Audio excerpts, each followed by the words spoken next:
Teman-teman media yang saya hormati, Assalamualaikum warahmatullahi wabarakatuh.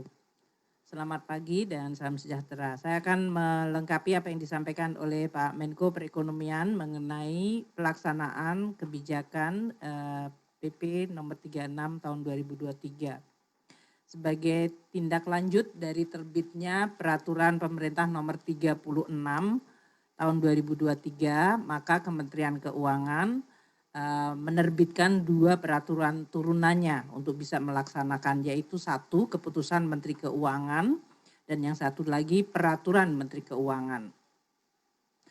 Untuk keputusan Menteri Keuangan telah diterbitkan KMK nomor 272 tahun 2023. Ini adalah keputusan mengenai komoditas devisa hasil ekspor sumber daya alam yang tadi telah disampaikan, yang merupakan jenis dari sektor pertambangan, perkebunan, kehutanan, dan perikanan. Di dalam KMK nomor 272 tahun 2023, ini kita merevisi KMK 744 garis miring KMK titik 04 tahun 2020. Kalau tadinya dalam pos tarif KMK 744 garis miring KMK titik 04 garis miring 2020 ada 1.285 pos tarif, maka di dalam KMK ini akan ditambahkan 260 pos tarif yang akan masuk dalam DHE. Ini enggak ada ya tayangannya, oh ada di sana sebelah kiri kanan. Sehingga nanti bisa dilihat, tolong slide-nya nomor 5 dari KMK baru yaitu nomor 272. Tadi telah disebutkan Pak Menko bahwa barang atau sektor yang terkena adalah pertambangan, perkebunan, kehutanan, dan perikanan. Dan jenis barang ekspor yang akan terkena DHE ditetapkan dengan keputusan Menteri Keuangan sesudah kita mendapatkan masukan dari hasil rapat koordinasi kementerian dan lembaga terkait. Jadi walaupun ini adalah bentuknya keputusan Menteri Keuangan, ini bukan Menteri Keuangan sendiri yang melakukan keputusannya. Namun melalui proses koordinasi dan kementerian serta lembaga terkait yang membawahi sektor-sektor tersebut. Ada pertambangan, perkebunan, kehutanan, dan perikanan.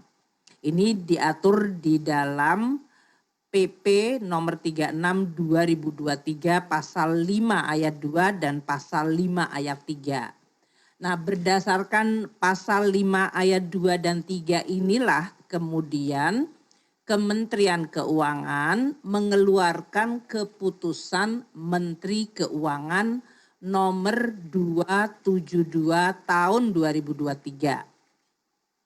Yang saya sampaikan tadi merupakan penambahan pos tarif dari yang sebetulnya sudah diatur sebelumnya dalam KMK 744 garis miring KMK 04 garis miring 2020.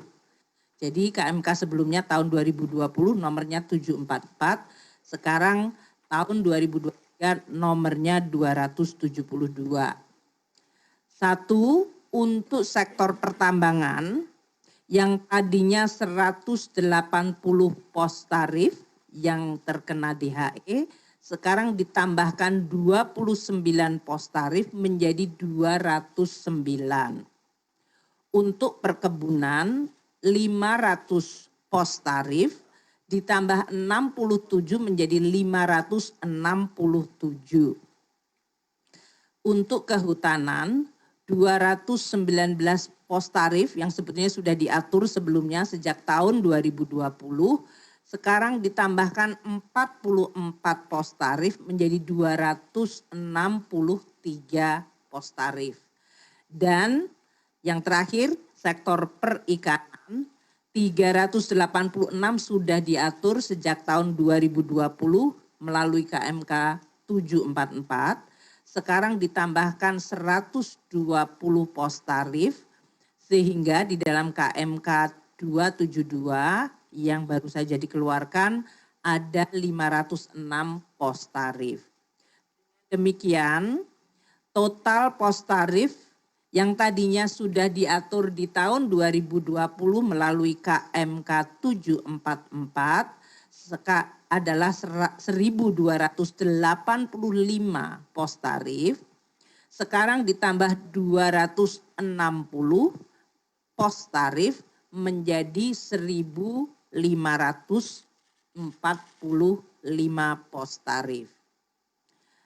Nah, itu adalah mengenai jenis-jenis komoditas HS Code yang masuk dan menjadi subjek dari objek dari DHE sesuai dengan PP 36. Sekarang kami juga mengeluarkan selain KMK 272, kita mengeluarkan Peraturan Menteri Keuangan Nomor 73 Tahun 2023 yang mengatur pengenaan dan pencabutan sanksi administratif atas pelanggaran ketentuan devisa hasil ekspor dari kegiatan pengusahaan, pengelolaan dan atau pengolahan sumber daya alam tersebut. PMK 72 ini mengatur mengenai E73 tahun 2023, mengatur mengenai pengaturan kewajiban eksportir secara umum, kemudian mengatur bagaimana penyampaian hasil pengawasan dari Bank Indonesia dan OJK yang nanti akan disampaikan oleh Gubernur Bank Indonesia dan Ketua DK OJK mengenai pengawasan yang akan menjadi dasar pengenaan sanksi dan pencabutan sanksi.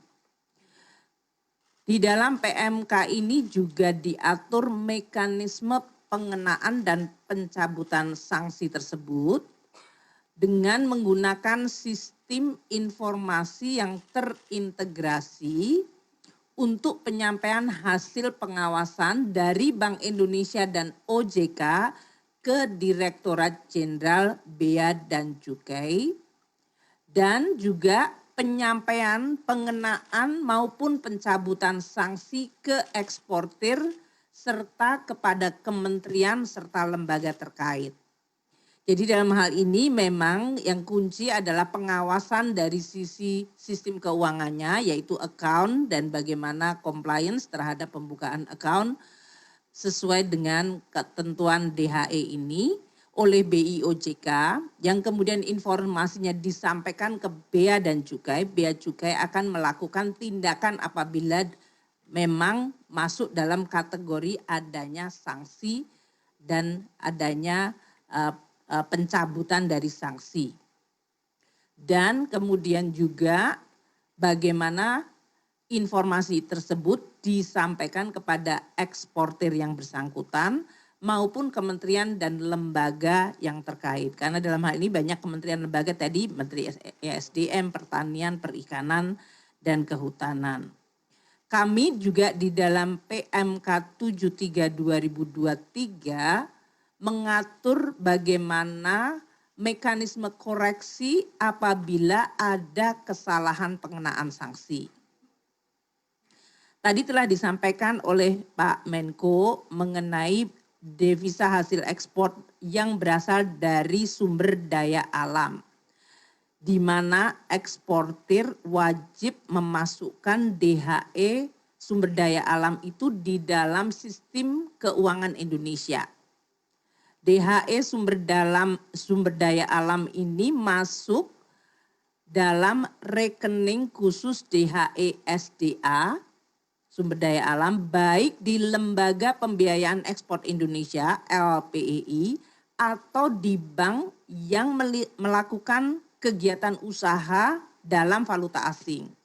Ini Bank Indonesia yang nanti yang akan melakukan pengawasannya, dan informasi inilah yang kemudian disampaikan kepada Bea dan Cukai apakah eksportir tersebut masuk dalam kategori yang harus melakukan DHE dan kemudian comply.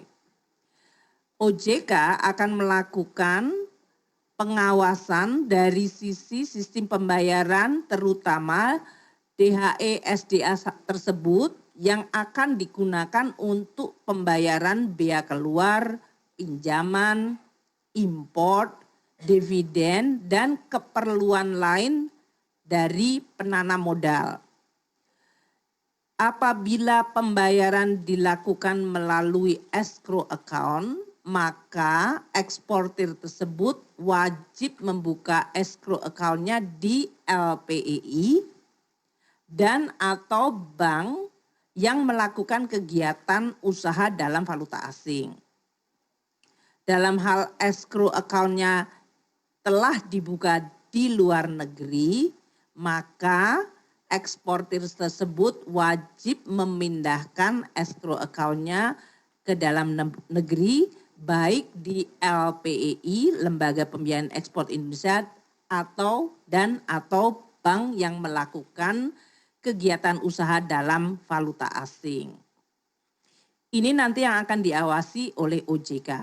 Nah, kami akan melakukan pelaksanaan sanksi apabila terjadi pelanggaran dari ketentuan DHE SDA tersebut, yaitu apabila ada informasi dari pengawasan Bank Indonesia mengenai kewajiban pemasukan ke dalam rekening khusus DHE tersebut dan penempatan DHE itu dalam instrumen penempatan DHE, yang kemudian informasi dari BI digunakan oleh Direktorat Jenderal Bea dan Cukai untuk melaksanakan sanksi administratif. Bentuknya penangguhan pelayanan ekspor. Apabila informasi juga berasal dari OJK mengenai kewajiban pembuatan dan pemindahan escrow account, maka Direktorat Jenderal Bea dan Cukai juga bisa menindaklanjuti informasi mengenai pelanggaran tersebut dengan memberikan sanksi administratif berupa penangguhan pelayanan ekspor. Direktorat Jenderal Bea dan Cukai akan menyampaikan adanya sanksi administratif tersebut kepada eksportir yang bersangkutan dan juga kepada kementerian atau lembaga yang terkait. Hasil pengawasan dari Bank Indonesia dan atau OJK akan menunjukkan apakah eksportir tersebut telah memenuhi kewajiban. Apabila iya, maka Direktorat Jenderal Bea dan Cukai akan segera mencabut pengenaan sanksi administratif, yaitu berupa penangguhan pelayanan ekspor. Untuk itu kita tentu akan bekerja sangat erat dengan Bank Indonesia dan OJK. Dalam hal terjadi kesalahan pengenaan sanksi dan eksportir telah melihat bahwa mereka dapat menyampaikan pembuktian bahwa mereka telah memenuhi kewajiban, maka eksportir segera dapat menyampaikan informasi tersebut ke pejabat bea dan cukai, dan kemudian pejabat bea dan cukai menyampaikan informasi tersebut kepada Bank Indonesia dan atau OJK untuk mendapatkan penelitian mengenai akurasi informasi tersebut. Dan apabila BI dan OJK menyampaikan bahwa hal tersebut memang betul, maka Direktorat Jenderal Bea dan Cukai bisa melakukan pencabutan sanksi.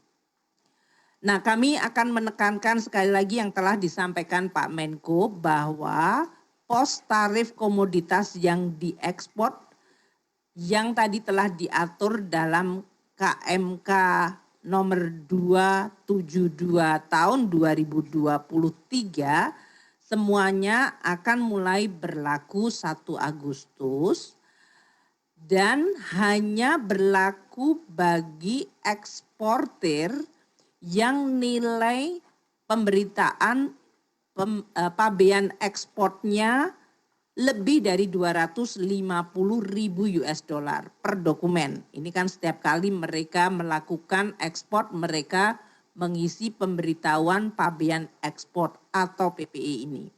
Kalau nilai ekspornya di atas 250.000 US dollar dan dia masuk dalam kategori 1.545 pos tarif, maka mereka menjadi eksportir yang wajib memenuhi ketentuan peraturan pemerintah nomor 36 tahun 2023. Apabila eksportir tadi mengekspor barang-barang yang masuk dalam 1.545 pos tarif, jadi masuk dalam KMK, namun nilai ekspornya di bawah 250.000 US dollar per dokumen pemberitahuan pabean ekspor, mereka tidak terkena kewajiban DHE. Jadi ini ya, tadi 1.545 pos tarif, tapi hanya yang nilai setiap dokumen pemberitahuan pabean ekspornya di atas 250.000 US dollar sekali ekspor. Ini tentu kalau dilihat dari nilainya tadi disampaikan Pak Menko, mayoritas eksportir kecil bahkan menengah, mungkin dalam hal ini nilainya kemungkinan di bawah 250.000. Jadi mereka tidak terkena DHE. Yang terkena adalah mereka yang nilai ekspornya 1 kali PPE adalah lebih dari 250.000 US dollar. Demikian Pak Menko, dari kami 2 peraturan yang keluar dari Kementerian Keuangan, yaitu KMK nomor 272 tahun 2000, 1.545 pos tarif yang masuk dalam daftar DHE dan PMK 73 2023 mengenai mekanisme pengenaan dan pencabutan sanksi administratif. Terima kasih. Wassalamualaikum warahmatullahi wabarakatuh.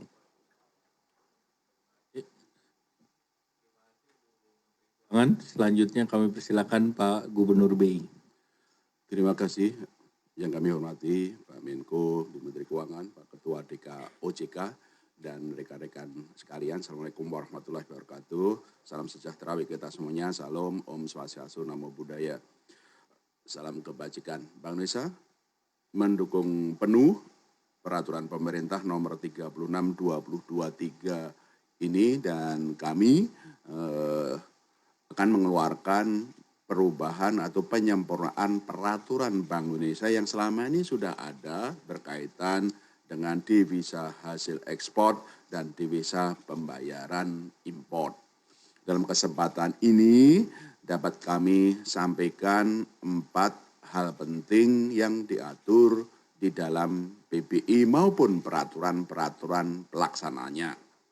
Nomor 1, bahwa peraturan kami ini sesuai dengan PP nomor 36/2023 mengatur berkaitan mengenai 2 hal, yaitu menetapkan dan menyediakan instrumen penempatan DHE SDA. Sehingga ini sebagai tindak lanjut dari PP 36/2023 pasal 6, pasal 7 dan 8. Hal yang kedua yang diatur di dalam peraturan Bank Indonesia ini adalah mengenai pengaturan dan monitoring terhadap DHE SDA yang kemudian nanti dalam pengawasan termasuk juga sinergi koordinasinya dengan Kementerian Keuangan. Jadi kami mendukung penuh dan PBI-nya tentu saja ini akan segera keluar untuk disesuaikan sebagai pelaksanaannya seperti itu. Nomor 2, bahwa bidang tugas Bank Indonesia berkaitan dengan PP 36 tahun 2023 itu berkaitan dengan pengaturan dan pelaksanaan instrumen penempatan DHE SDE. Pak Menko itu saya menyampaikan kan DHE SDA yang 30% kan masuk. Dan selama ini juga sudah masuk di dalam rekening khusus DHE SDA di bank. Nah, di samping ini Bank Indonesia mengeluarkan peraturan produk-produk lain apa, instrumen-instrumen penempatan lain apa yang bisa dilakukan ini. Nah, prinsipnya ada 3. 1, instrumen penempatan valuta asing tadi harus tetap sejalan dengan pengaturan dalam PP 36/2023. Antara lain retensi 3 bulan, sektor-sektornya itu ya. Yang kedua, pemanfaatan dari DHE SDA ini untuk kebutuhan dalam negeri. Ini juga garisnya PP 36/2023 itu. Yang ketiga, prinsip dasarnya karena produk itu berkembang, maka pengaturan instrumen tadi kami akan review dari waktu ke waktu. Disesuaikan dengan kebutuhan, tetap dengan mendasarkan sejalan dengan PP 36/2023 dan untuk kebutuhan dalam negeri. Terus kami akan review sehingga para eksportir perbankan silahkan kalau ada saran-saran untuk yang ini sepanjang sejalan dengan PP 36/2023 dan untuk kebutuhan dalam negeri. Itu nomor 2. Nomor 3, nah sekarang instrumennya apa saja untuk penempatannya tadi. Ya, ada 7 instrumen. 1 adalah instrumen ya penempatan tetap di Reksus SDA DAE. Boleh kan? Eksportir, Pak ini tetap di Reksus saja, karena seperti itu. Atau nomor 2, boleh kemudian digunakan, dipindahkan menjadi deposito falas bank. Ini 2. Yang ketiga, kalau LPEI boleh digunakan untuk promissory note falas. LPEI bisa menerbitkan promissory note falas. Itu 3 kan? Reksus, deposito falas, penempatan promissory note falas di LPPI. Nomor 4, ini deposito falas dan atau juga promissory note falas LPI melalui bank boleh kemudian dipass on kepada Bank Indonesia dan Bank Indonesia menyediakan yang sudah ada instrumennya term deposit falas di BI. Saya ulangi lagi nih. Ini produk sudah yang 1, 2, 3, 4. BI menyediakan term deposit falas. Ya, bank bisa. Bunganya kompetitif.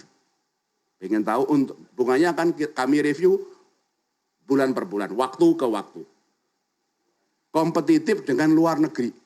Jauh lebih tinggi dengan suku bunga falas dalam negeri. Nah, contohnya untuk term deposit falas jumlahnya yang di atas 10 juta, jangka waktunya 3 bulan, dari BI ke bank 5,51%. Ini dari BI ke bank nih. Terus dari bank ke eksportir berapa? Bank hanya dapat fee saja. Dari bank ke fee ke eksportir 5,385. Sehingga eksportir ini dengan deposito falasnya dari Reksus tadi, kemudian bank yang mempas on ke BI dalam term deposit falas di BI, ya eksportirnya dapat 5,385. Sehingga banknya ya dapat fee 0,125.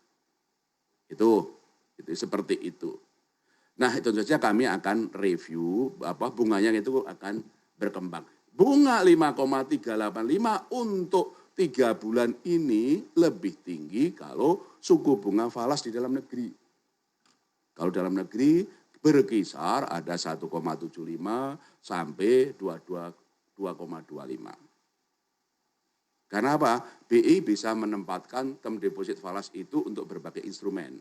Bisa deposito di luar negeri, bisa dalam sekuritas-sekuritas, dan kami juga bisa mengelola ini. Sehingga ini win-win solution.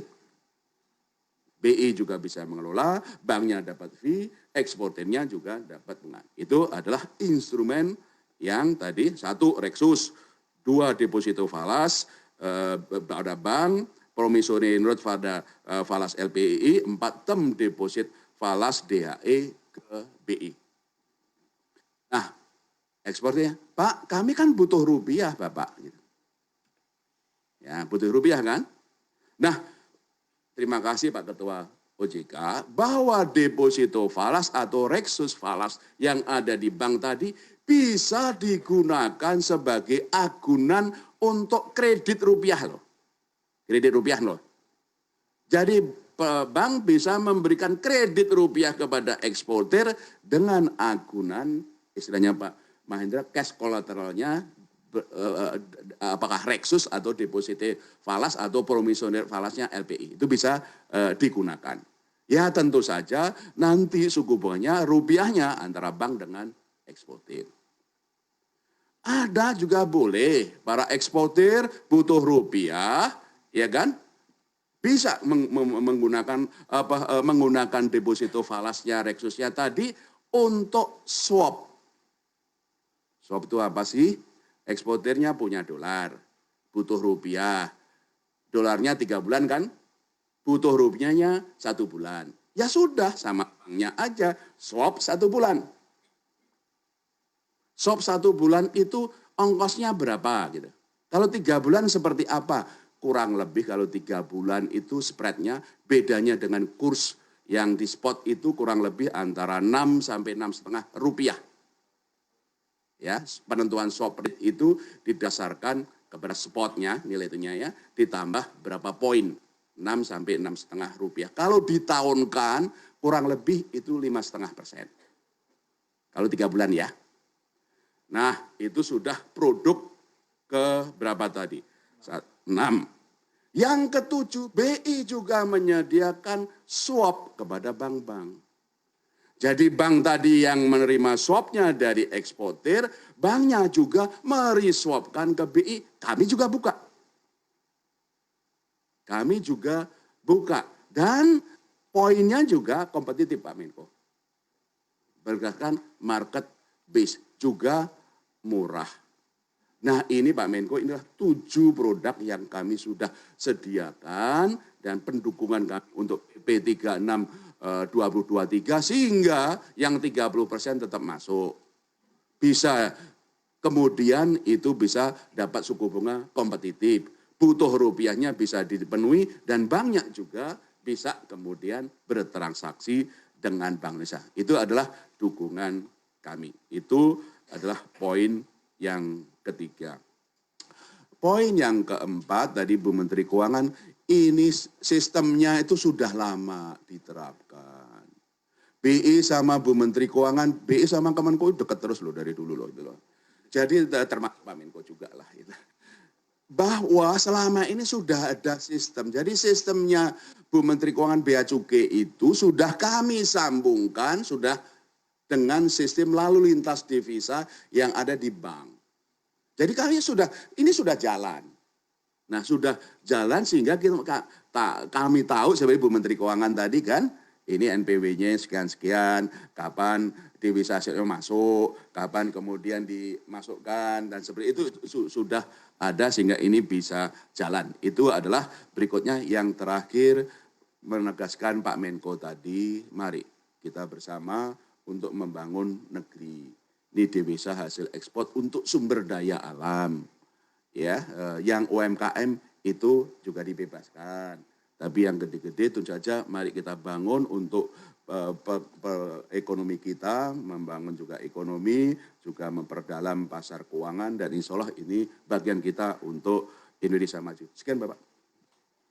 Terima kasih. Sebelum ke Pak Kepala DKOJK tadi disampaikan oleh Pak Gubernur, ada beberapa insentif yang diberikan dalam bentuk bunga. Nah mungkin sebelum pindah, ini Bu Menteri Keuangan bisa menjelaskan terkait insentif fiskalnya terkait dengan penghasilan dari devisa 30% tadi. Silakan Bu Menteri Keuangan. Terima kasih Pak Menko. Di dalam PP 36 2023 tadi yang telah dijelaskan dari Bank Indonesia berbagai insentif, dijelaskan bahwa PP ini juga menyampaikan ada fasilitas tambahan, yaitu insentif perpajakan, yang kedua pemberian status eksportir sebagai eksportir bereputasi baik, dan insentif lain yang dapat dikeluarkan oleh kementerian atau lembaga yang lain. Nah, untuk itu saya ingin menyampaikan bahwa untuk insentif perpajakan, jadi tadi devisanya di dalam negeri itu adalah untuk memperkuat juga cadangan devisa kita, perkuat perekonomian kita, dan tidak dirugikan. Peraturan pemerintah yang keluar sejak tahun 2020, nomor 131 mengenai pajak penghasilan atas bunga deposito dan tabungan serta diskonto sertifikat Bank Indonesia. Di dalam PP nomor 131 2020 ini berlaku untuk DHE tadi, yaitu apabila devisa hasil ekspor itu dimasukkan dalam deposito, kalau tenornya 1 bulan, 3 bulan, 6 bulan atau lebih dari 6 bulan. Kalau dia bukan devisa hasil ekspor, itu artinya deposito biasa, mereka membayar pajak penghasilan bunga depositonya itu 20%. 20% apabila itu adalah deposito dari dolar yang bukan berhubungan atau mata uang lain yang berhubungan dengan DHE. Apabila dia DHE ekspor tadi, maka untuk bunga deposito 1 bulan yang kalau bukan DHE 20%, dia hanya bayar PPh-nya bunga depositonya 10%. Jadi turun setengahnya. Kalau dolarnya dikonversi ke rupiah, bahkan PPh bunga depositonya rupiah itu turun lagi menjadi hanya 7,5%. Untuk deposito 3 bulan, apabila deposito itu dari mata uang falas yang non DHE, tadi depositonya PPh bunganya 20%. Kalau dia berasal dari DHE dan masuk dalam deposito 3 bulan, bunga depositonya hanya terkena PPh 7,5%. Jadi lebih turun lagi. Dan kalau dia masuk dalam deposito 6 bulan, maka PPh bunga depositonya hanya 2,5%. Sementara kalau PPh bunga deposito biasa 20%. Kalau di atas 6 bulan bahkan DHE-nya tadi masuk dalam deposito, dia tidak dikenakan PPh bunga deposito. Kalau dia dikonversi ke rupiah, tadi kami sampaikan, apabila dia masuk dalam rupiah deposito dari DHE, dia PPh-nya hanya 7,5 bila depositonya 1 bulan. Apabila depositonya 3 bulan, PPh-nya untuk bunga depositonya hanya 5%. Sedangkan kalau 6 bulan atau di atas 6 bulan, semuanya tidak terkena PPh bunga deposito. Jadi dalam hal ini kita juga memberikan insentif fiskalnya sehingga dia bisa makin memperkuat stabilitas dari sistem keuangan di Indonesia dengan adanya penempatan devisa hasil ekspor. Dia sudah mendapatkan berbagai insentif dari Bank Indonesia supaya kebutuhan bisnisnya tidak terdisrupsi.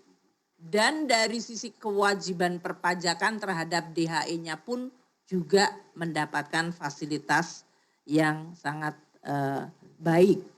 Ini tentu agar semua para eksportir juga merasa bahwa ini adalah suatu mekanisme yang adil sehingga juga tadi disebutkan win-win-win dari semua pihak. Mungkin itu Pak Menko yang bisa kami tambahkan. Terima kasih. Terima kasih Bu Menteri Keuangan. Selanjutnya kami persilakan Kepala Dewan Komisioner OJK. Terima kasih Pak Menko, Bu Menteri Keuangan, Bapak Gubernur Bank Indonesia, rekan-rekan media. OJK mendukung penuh penerbitan dan pemberlakuan dari Peraturan Pemerintah Nomor 36 Tahun 2023 tentang devisa hasil ekspor dan kegiatan pengusahaan, pengelolaan dan atau pengolahan sumber daya alam ini karena dampak positif yang akan terjadi dengan implementasi dari peraturan pemerintah ini akan besar. Antara lain adalah peningkatan likuiditas falas di dalam negeri, mendorong aktivitas dan produk berbasis falas maupun kegiatan lainnya apabila dikonversi, dan tentunya akan memperkuat dan juga mendorong pendalaman dalam keuangan, jasa keuangan yang ada dan pada gilirannya perkuatan perekonomian Indonesia. Dalam kaitan itu, OJK telah menyampaikan 2 arahan kepada pihak terkait. Yang pertama adalah kepada seluruh Direksi Bank Umum Bank Devisa mengenai implementasi dari PP nomor 36 ini dalam bentuk bahwa OJK memberikan dukungan penempatan DHE SDA dari eksportir di bank, yaitu untuk dapat digunakan sebagai agunan tunai atau cash collateral sepanjang memenuhi persyaratan agunan tunai yang peraturan OJK-nya terkait adalah peraturan mengenai kualitas aset. Itu adalah arahan yang pertama. Yang kedua adalah arahan kepada Lembaga Pembiayaan Ekspor Indonesia bahwa LPI dapat menerima DHE SDA debitur LPI ditampung dalam rekening debitur DLPI termasuk melalui pembukaan rekening khusus atau escrow account maupun penerbitan instrumen keuangan lainnya, yaitu promissory note. Khusus untuk promissory note ataupun instrumen keuangan tersebut, penerbitan itu tidak dapat dialihkan dan dikuasakan kepada pihak lain. Jadi itu adalah 2 bentuk arahan yang sudah kami terbitkan dan sampaikan kepada bank dan LPI untuk segera diimplementasikan. Demikian Pak Menko, terima kasih. Terima kasih Pak Kepala DK OJK. Selanjutnya terakhir saya ingin menyampaikan bahwa negara lain pun melakukan hal yang sama. Artinya Indonesia baru melakukan saat ini, namun Malaysia sudah mewajibkan 25% dari devisa hasil ekspor dalam falas, 75% sisanya harus dikonversi ke ringgit. Dan itu mereka tahan tidak 3 bulan, lebih dari itu. Kemudian Thailand eksportir di atas 200.000 per BL wajib disimpan di dalam negeri. Jadi kita 250.000, dia 200.000. Filipina repatriasi hasil ekspor dan mengkonversi setidaknya 25% dari hasil ekspor itu ke dalam peso. Kemudian Vietnam harus mentransfer pendapatan ekspor ke rekening mata uang asing yang dibuka di lembaga kredit berlisensi di Vietnam sesuai dengan kontrak dan tanggal dokumen. Jadi itu merupakan kewajiban 100% di dalam negerinya. Kemudian India, jangka waktu realisasi dan repatriasi hasil ekspor 9 bulan sejak tanggal ekspor. Dan Turki repatriasi hasil ekspor dan konversinya 80% ke dalam lira. Jadi ini berbagai negara sudah melakukan kebijakan devisa hasil ekspor. Demikian kami ucapkan terima kasih kepada Bu Menteri Keuangan, Pak Gubernur BI dan Ketua Dewan Komisioner OJK, dan konvers saya tutup. Terima kasih pada teman-teman media cetak maupun media elektronik. Wassalamualaikum warahmatullahi wabarakatuh.